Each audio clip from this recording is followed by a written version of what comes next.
foi fundamental para o ressurgimento do Inter. Eu queria saber dos três a opinião com relação ao voto do sócio-torcedor, que gerou muita polêmica a história da Coca-Cola, né? O paralelo traçado pelo presidente do Flamengo, Landim, na entrevista que nos concedeu, quando ele coloca, para quem não viu, que o torcedor como o cara que bebe Coca-Cola, um consumidor, um mero consumidor. Eu pessoalmente, acho uma das coisas mais absurdas, você comparar o consumidor com o torcedor. Até no livro, acho que é um Soccernomics, se não me engano, é o livro que tem um trecho que eles falam sobre isso, né? Que quando um time cai para a segunda divisão, é o momento de você reorganizar, porque você trabalha com um produto de qualidade inferior, ou seja, um time mais fraco, mas os seus clientes, entre aspas, continuam consumindo o seu produto, que é o seu time, porque o cara vai para o estádio.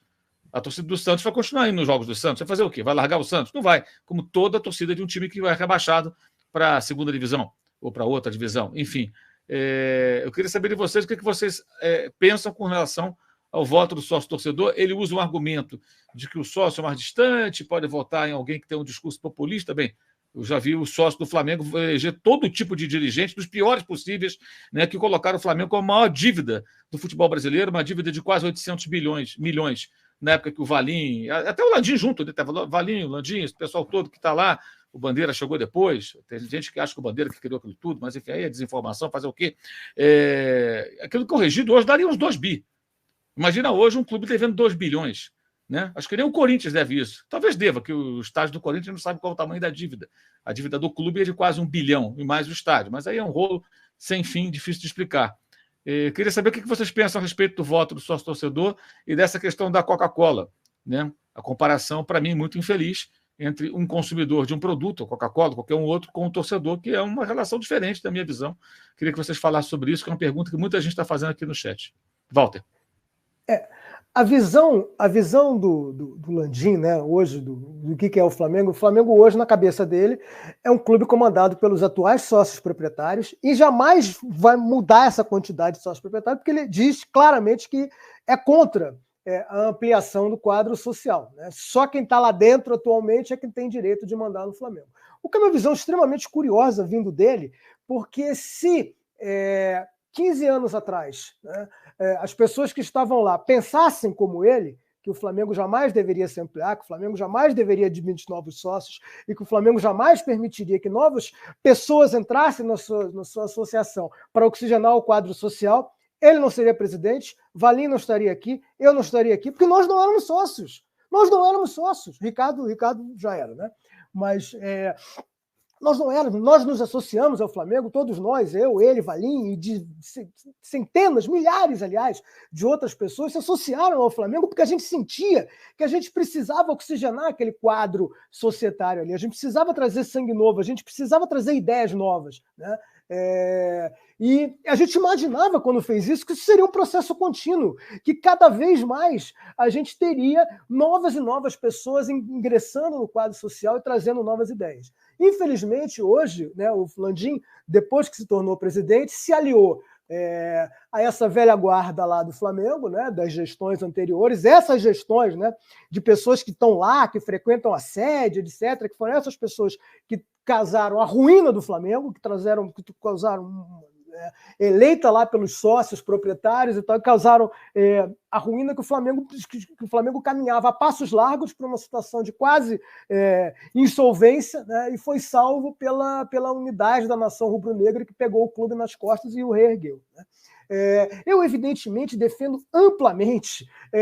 Então, quer dizer, eu não apenas sou radicalmente a favor disso, como eu quero dizer o seguinte: o voto à distância, sobretudo, é uma obrigação legal, está na lei. Né? Em 2021, eu tenho orgulho de ter entrado com uma ação para garantir o voto à distância, consegui uma decisão que veio posteriormente a ser cassada por uma liminar, e por isso nós não tivemos voto à distância, mas a decisão definitiva do Tribunal de Justiça diz o seguinte: o Flamengo está obrigado a adaptar seu estatuto. Está obrigado a adaptar seu estatuto. Não fez em 2021. A eleição de 2021 não aconteceu dessa forma, à distância, porque se entendeu que não havia tempo hábil. O Flamengo não tinha feito isso, não tinha tempo hábil para fazer essa mudança. Mas já se passaram 4 anos. Né? E o Flamengo, não, até agora, mesmo tendo emendas que chegaram a ser apresentadas para que essa parte fosse modificada, não modificou. Então, posso garantir que em 2024 a gente vai continuar lutando para que tenha voto à distância. né? Seja no judiciário, seja onde for, né? E a gente não vai descansar. Eu tenho convicção de que um dia o Flamengo saberá acolher a sua nação rubro-negra por todo o Brasil e poderá ter a possibilidade de ampliar substancialmente o seu quadro social para ser, já que o Landim se espelha tanto no Bayern de Munique, para ser um Bayern de Munique, né, que tem 300 mil sócios, enquanto o Flamengo tem 6 mil. Ricardo. Vamos lá. Até completando o que o Walter disse aqui, essa questão específica da ampliação do quadro social, a gente pode pensar na questão ética, da questão da vocação do clube, etc. Mas a gente pode também pensar de forma lógica e objetiva, que ao contrário do que os detratores da ideia, né, de ampliação do quadro social colocam, né, quanto mais gente a gente tiver, quer dizer, quanto mais diluído for o voto individual, menor peso cada voto tiver, menor é a possibilidade que a gente tem de trazer aventureiros, de ter experiências negativas, tende a diminuir práticas como o clientelismo dentro do clube, troca de voto por cargo. Claro que isso não deixa de existir, mas na hora que você dilui o colégio eleitoral, você diminui o risco que é imposto por cada voto especificamente. Então, não faz nenhum sentido a gente dizer que não podemos abrir o quadro social do clube e ampliá-lo, porque isso vai favorecer o populismo e a irresponsabilidade. A não ser que o que esteja implícito nesse discurso é que essas poucas pessoas que concentram o poder e gostariam de continuar concentrando sejam mais rubro-negras do que as outras pessoas que passariam a entrar e frequentar o clube, ou sejam mais inteligentes, ou tenham mais virtudes. Porque se não for assim, realmente não faz nenhum sentido para qualquer um combater a ampliação do quadro social do Flamengo. Isso é algo que a gente sempre bateu nisso e eu acho, inclusive, uma proteção para o clube ter uma quantidade maior de sócios. Tem um ponto que você perguntou também, que eu acho que é fundamental, dentro da mesma pergunta, Mauro, que é essa questão do cliente e do torcedor, né? Que a gente tem essas confusões hoje dentro do Flamengo, né? É acionista ou é associado, né? Qual é o objetivo do clube? O objetivo do clube e, consequentemente, do gestor que estiver ali responsável. Ser acionista como o Valim conhece bem essa definição, é maximizar o valor para o acionista no longo prazo, que é basicamente maximizar o valor presente dos fluxos de caixa futuro, gerar caixa da maior possibilidade possível. Mas se é um clube associativo, será que o objetivo do Flamengo é maximizar o valor do título de sócio proprietário para os seus associados? Ou o que está no estatuto do clube? Ou é maximizar o resultado esportivo, com responsabilidade, naturalmente, o resultado esportivo, social do clube? Eu entendo que essa confusão é uma confusão que não deveria existir, mas ela não existe só entre ser associado ou ser acionista. Hoje a gente tem essa confusão do cliente e do torcedor, né?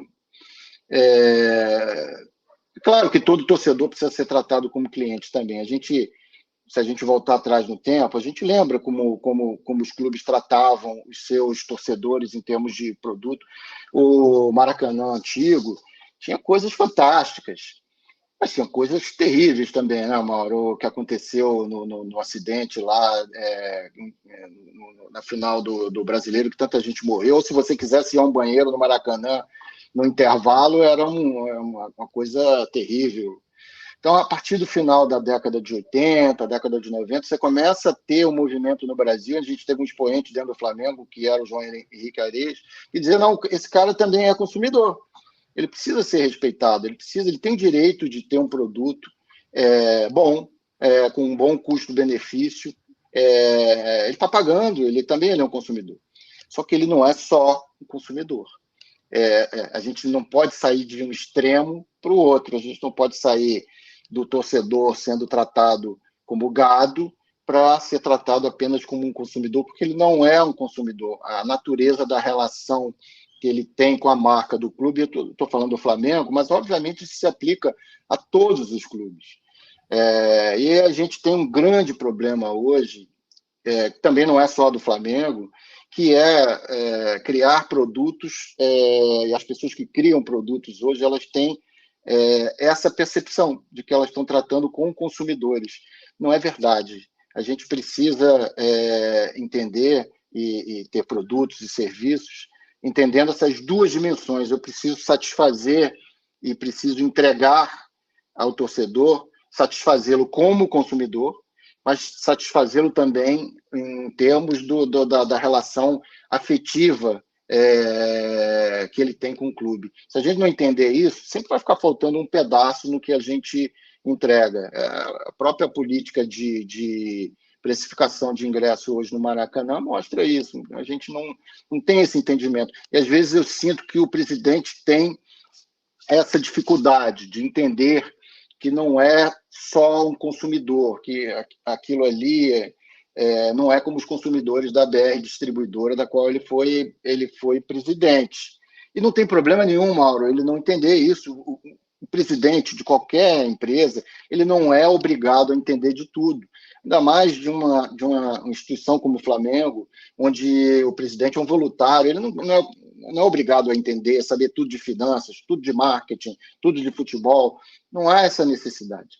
O que é necessário para o presidente, além do bom senso, sempre é a humildade de escolher as pessoas que entendam de cada um dos assuntos e delegar o poder a essas pessoas, acompanhando, para que elas possam fazer a coisa funcionar.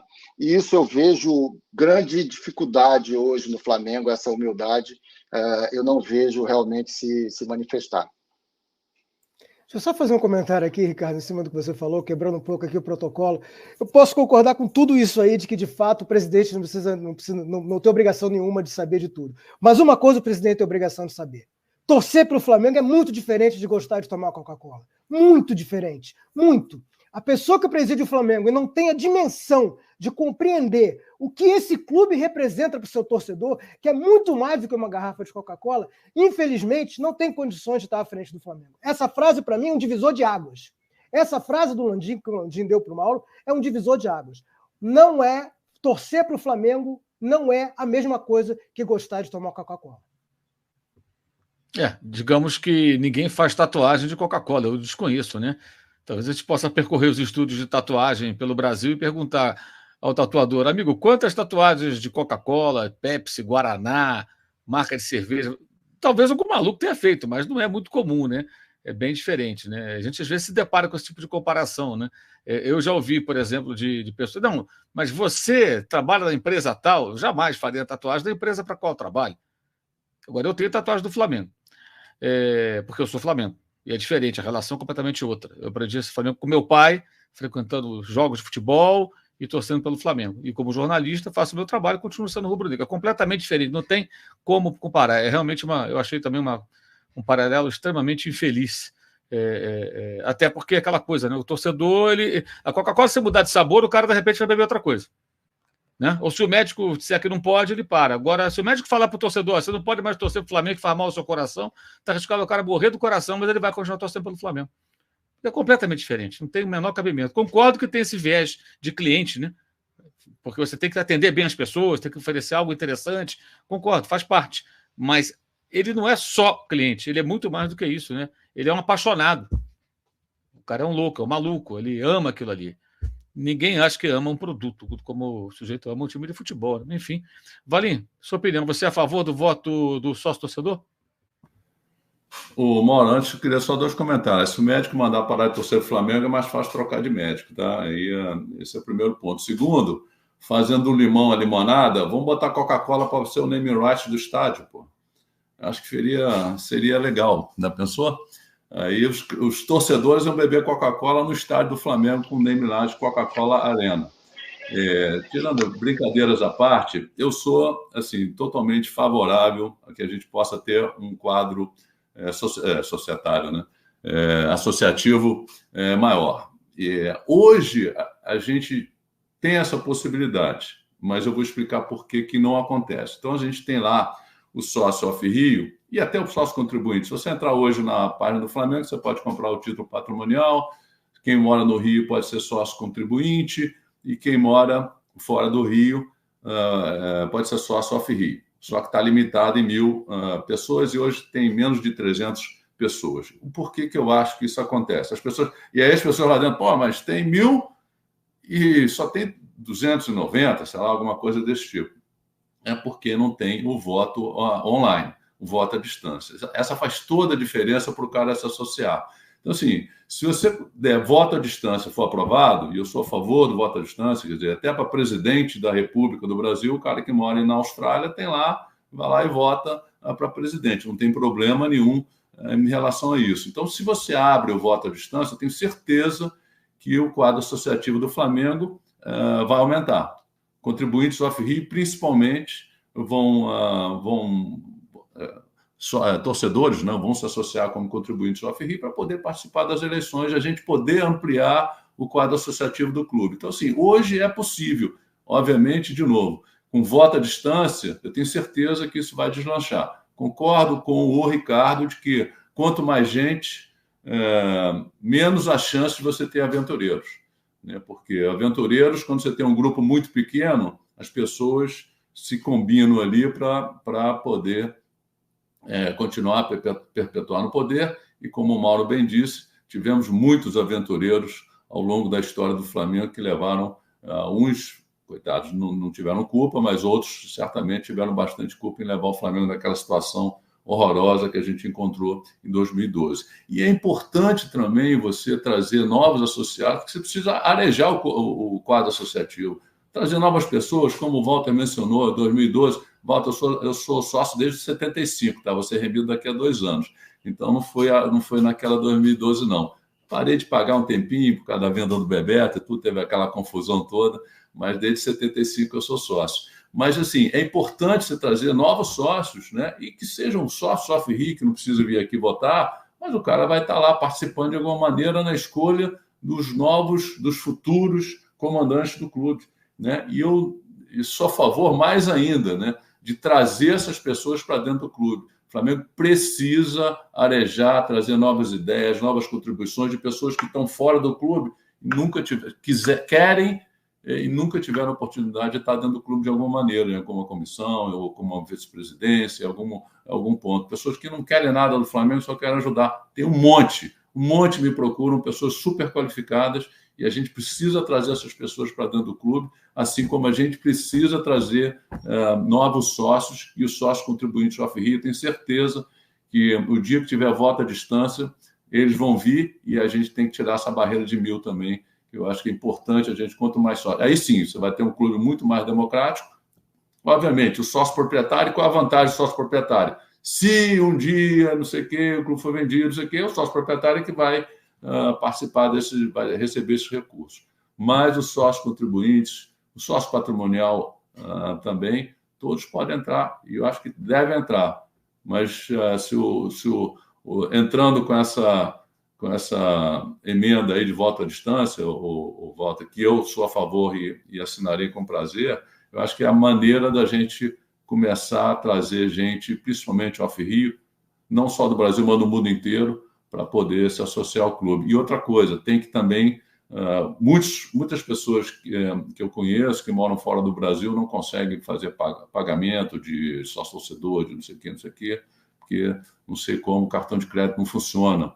Então, assim, é mais um absurdo. Então, o Flamengo pode engajar muito mais gente, fazendo pequenas coisas, e a gente poder ser um clube muito mais democrático. Eu concordo com vocês A gente tem que trabalhar nisso daí para poder crescer o Flamengo junto com a nação, né? Afinal de contas, é o maior patrimônio do clube.